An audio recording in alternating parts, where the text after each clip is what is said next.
How nice! A beautiful sports car for quiet drives from the manor through the English countryside. Wrong. This is a statement piece meant to be driven hard. It is an LS7 powered Ultima GTR with custom body mods developed in 2010 by a good friend of Craig's who sadly recently passed.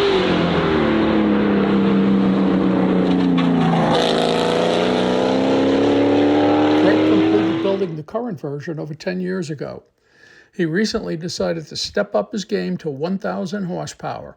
His plan was a CNC-machined, custom-built LS long block made with premium parts paired with a Harrop 2650 supercharger. We are thrilled that he chose Borowski Race Engines for the long block.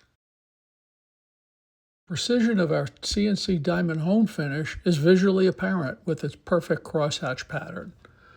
The short block foundation is a Dart LS Next aluminum block. The rotating assembly has Callies cranks and rods with Mahle pistons. The heads are Dart LS7s that we machined from porta castings on our 5-axis.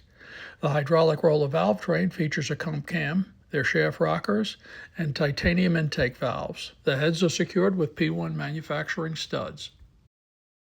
Can't wait to see Craig in action with his 1,000 horsepower flying around the track.